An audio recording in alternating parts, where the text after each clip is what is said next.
சூறாவளி. அப்பா! இப்ப தான் சூறாவளி அடிச்சு கொஞ்சம் அமைதியாச்சு. விஜய் வந்து சூறாவளியா வந்து தமிழ்நாட்டையே வந்து ஒரு கலக்கிட்டாரு. யாருமே எதிர்பார்த்திருக்க மாட்டாங்க. ஏன்னா, இந்தோடைய வெற்றி வந்து பார்த்தீங்கன்னா, யாருமே கணிக்க மாட்டாங்க, சொல்லியிருக்க மாட்டாங்க. நான் சொன்னேன் 10 நாள் முன்னாடி, கண்டிப்பா தனி மெஜாரிட்டியா விஜய் வருவாரு அப்படின்னு.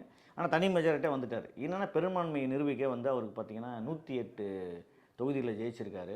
108 தொகுதியில ஜெயிக்கிறப்போ அவருக்கு பார்த்தீங்கன்னா, இன்னொரு 10 தேவை. 118 தான் நம்ம வந்து தமிழ்நாட வந்து ஆள முடியும். அதனால வந்து 118 நமக்கு தேவை. 108 வின் பண்ணிட்டாரு. அதில வந்து பார்த்தீங்கன்னா, 2 தொகுதியில இவரே நின்னதுனால, ஒரு தொகுதி ராஜினாமா பண்ணணும். அப்போ வந்து 107 கையில இருக்கும். இருந்தாலும் 118க்கு தேவைன்னா 11 தேவையா? 11 வச்சுக்கலாம். என்னைக்கு இருந்தாலும் இது வந்து தலைவலி. இந்த 5 வருஷம் ஆட்சிக்கு ஓட்டணும்னா, நம்மகிட்ட இன்னொரு 15, 20 தொகுதி இருந்தா தான், அவங்க வந்து என்னன்னா 2 பேரும் கோச்சிங்ன்னு போனாலும் சரி, இல்ல முறுக்கின்னு போனாலும் சரி, எதிர்க்கட்சிகள் சதி பண்ணாலும் சரி, ஒரு தொகுதி, 2 தொகுதி இவங்ககிட்டேருந்து பிரிச்சாலும் விஜய் கவலைப்படாம நிம்மதியா இருக்கிறதுக்கு ஒரே காரணம்னா, இன்னொரு 15, 20 பேர வரவங்களெல்லாம் தன் பக்கம் வச்சுக்கினாருன்னா, சேஃப்டி, சேஃப்டி, சேஃப்டி.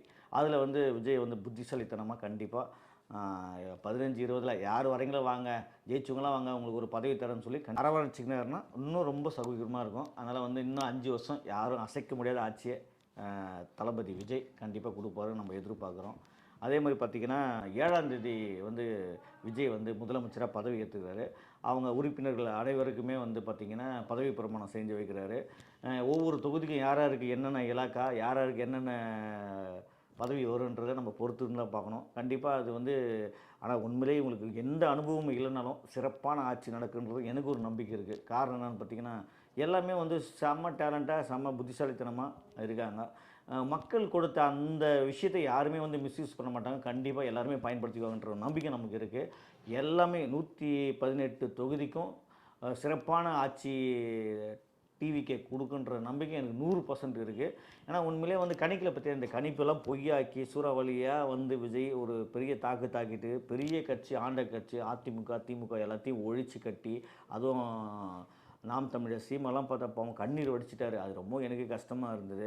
ஆனா உண்மையிலே மனசு அவதான் புரிஞ்சுக்கணும். மக்கள் மனச புரிஞ்சுக்கணும். இப்ப சீமானாகட்டும், அதிமுக, திமுக 2 பேருமே என்னன்னா, மக்களுடைய மனத புரிஞ்சுக்கணும். மக்களோட மக்களா இருக்கணுச்சு. நீங்க மக்களுக்கு மக்கள் நல்லா பண்ணணும். மக்களுடைய மனநிலை என்ன இருக்கு? அவங்களுக்கு என்ன தேவை? அப்படின்றத புரிஞ்சு பண்ணா பரவால்ல. இவங்க 2 கட்சியுமே நான் ஊழல் பண்ணேன், நீ ஊழல் பண்ண, உனக்கு அது, எனக்கு இது, நீ வந்து 2 பேருமே கிண்டல் பண்ணி, கேலி பண்ணிக்கின்னு 2 பேருமே பேசிக்கினாங்களே தவிர, மக்களுக்கு என்ன பண்ண போறோன்றத யாருமே மக்களுடைய மக்களா போய் பார்க்கல. சும்மா ஏதோ கடமைக்கு போவோம், வருவோம் அப்படின்றத பண்ணாங்க. ஆனா விஜய் பாருங்க, ஆனா விஜய் மேல எல்லாமே நம்பிக்கை வச்சாங்க. நீங்க விஜய் ரசிகர்களாகட்டும்